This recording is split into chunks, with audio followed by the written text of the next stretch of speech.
Hello, my name is Ryan Harper, and today we're going to be speaking with Terry Barnes. Now, Mr. Barnes is a documentary filmmaker who's focused on the new Bern Bears and the host for a new championship this year. So let's take a look. All right. Well, my name is Terry Barnes II. I'm from New Bern, North Carolina. Graduate from New Bern High School. Have a degrees in film. Coming back to do some work for the community. Now, tell us about your history here in Eastern North Carolina.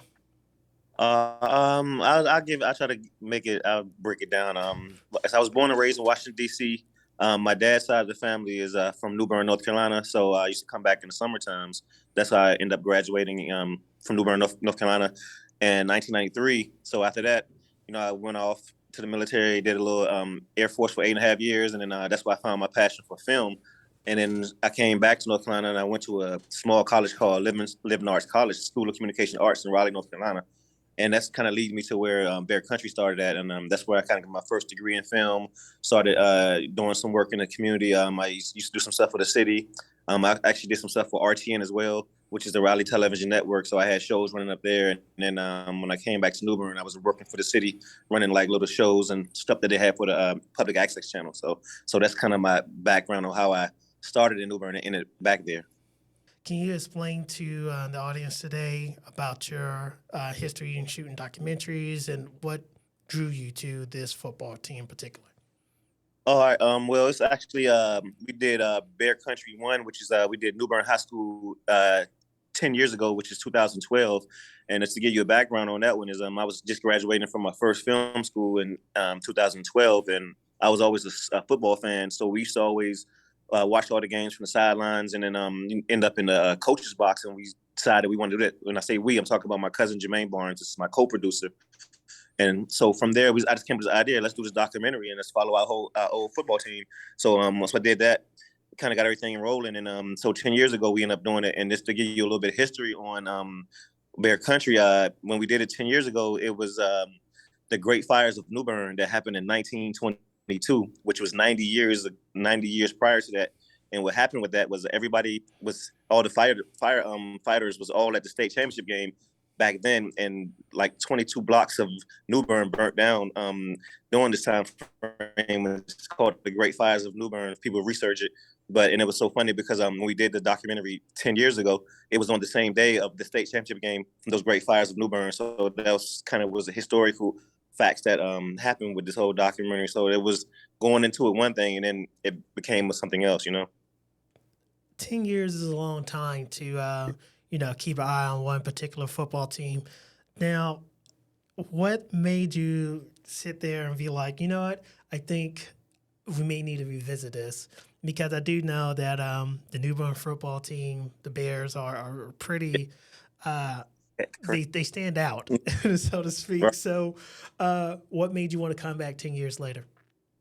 Well, for one, I'm actually in Atlanta now, and I still have family there. And so what was going on is not really paying attention to what was going on in the world, and everything started moving so fast. And then we had COVID and things going on, and the idea came. For first of all, my cousin again, Jermaine, I mentioned before, was asking me, what I think about maybe doing it 10 years later, because it was 10 years later and we didn't realize it. And I was like, it didn't really think about the historical significance and things like that. And like I said, New Bern always been a good team, so it wasn't just because they're a good team. It was just everything kind of just happens for a reason. And all of a sudden, we started just making the calls and doing what we had to do. And then all of a sudden, it was here. But and the thing is, like I was thinking about this morning, it was like now it's going to be 100-year anniversary of the Great Fires of New Bern if they go all the way undefeated and win the state championship again. And like I said, and the thing is, 10 years ago, the game was played on the same day of the Great Fires of New Bern, and the whole town was gone for the state championship game. It was they played Sanford actually, and so you imagine 90 years ago, everybody it wasn't like now with the cars and everything like that. So by the time everybody got back to town, a lot of stuff was burned down. And like I said, not knowing that going into this documentary, it was just some things I found out was like, wow, and then of course 10 years later they're in the state championship game and win it. And then here we are 10 years again, which is the 100th anniversary of all this. So it'll just be crazy if they do it again on the 100th year anniversary of this Great Fires of New Bern. Tell us how this football team is bringing people together as far as like the town, the citizens, things Right. that they can overcome through Right. following sports together. Oh, okay. That's kind of. I'm glad you brought that up because going into this documentary, I didn't really think about it. I thought of it as being something fun. It was just finishing school, and I just kind of want to do something fun.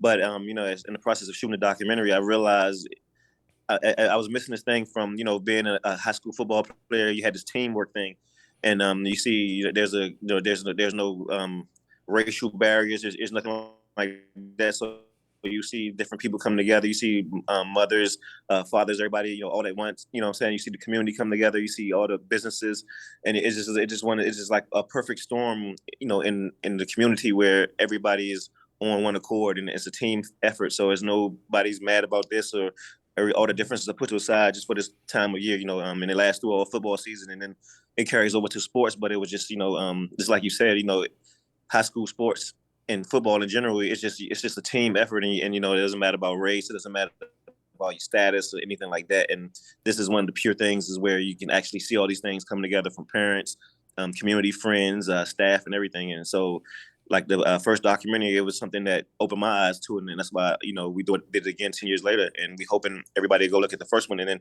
the second one should be even on a broader scale. So I think we'll be able to get that message across as well. What was something that most people wouldn't realize about shooting a documentary? Because it's not like a feature film; it's a Right. documentary. So it's like basically you're taking raw footage and you're shooting these interviews. What's some Right. behind the scene things you can tell us about this documentary? Well, basically, I'll give you a basic definition of a documentary is it's recording historical and educational times in history. So that's what a documentary is. So a lot of times it's never for financial gains and things like that. So you really just almost putting history on video and film for people to see. So that's one thing about it. And then what a documentary is really no script. That's the fun part about it, and that could be the frustrating part of it because you got to deal with weather, whatever happens as humans, and anything can happen when cameras are rolling. So that's the thing, I guess, about a documentary. People don't realize there's no funding behind it. There's not a lot of money involved with it. Usually it's for educational purposes. So, going into that process is, you really doing it for a passion. You're really doing it for others. You really want to just show people what you see. And then eventually, nowadays you have like Netflix and ESPN and things like that where documentaries can get more highlighted. But in history, documentaries are really just for schools and just for documentary channels and history channels, stuff like that. But now more of a broader spectrum now, and everybody kind of watch documentaries. So it's just been good for me to see this transformation from the average watcher to just about everybody watching documentaries now. Just for my curiosity's sake, what's been your favorite thing to shoot so far? Is it maybe like the interviews with the coaches, the players? Is it that seeing the progress from the start to now? Because I know you just started shooting not too long ago for this new documentary. You said in early August, correct? Yes, sir. Um, yeah, it's I guess the fun stuff is it's funny because being a ex football player myself, it's shooting like when the coaches are talking, when you're in the locker room and halftime speeches, because you almost jump back into being that kid or that football player, watching this coaches talk. So you almost turn into like a student or an athlete, and it's fun for me because it's like it's almost like they're talking to you as well, even though you've grown and you're doing your own thing as as a filmmaker. But each time I hear like the coaches talking in these halftime speeches, it always inspires me to do the stuff I do. So I think that's one of the best parts of just be able to get this inspiration. Just like the kids are getting, you're getting the same thing, and I can just take it over. They take it over to the football field, and I'm taking over to making film. So just that's one of the best things. It's just kind of being around the positive things, always pushing each other. It's always picking each other up, and like I said, you don't really get that in life these days on normal stuff. So to be able to see that and be a part of that is one of the best parts for me. What hopes do you have for your documentary, and like what do you want people to get from this experience that you're shooting now?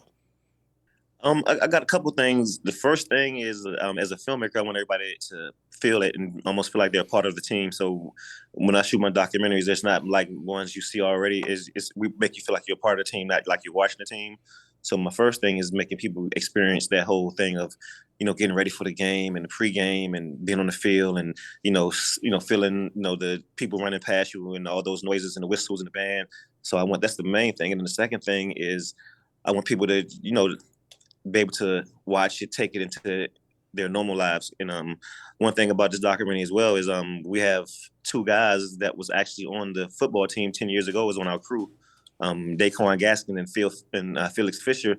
They both was actually on the 2010 team, and then I ended up recruiting them as video and camera guys for this documentary. So it's just how things is a full circle sometimes. So it's just that's the thing I kind of want people to get from it. Like it'll, you know, it'll show you can go from this to this, and showing like these kids progression. Like, you know, Mike Hughes is playing in the NFL right now, I think with the Detroit Lions, and he was on that 2012 team, and there's a bunch of other people. So it's just one of these things that, you know, families, friends, you know, staff and faculty is like, it's everybody's involved in it, because, you know, we're showing crowd, we're doing interviews with parents. So it's not just a football thing, it's a family and a community thing. So I think everybody would get that if they get a chance to watch it. And, you know, that's my main goal, is just getting it on the main platform so anybody can turn their phone or turn their TV and watch it.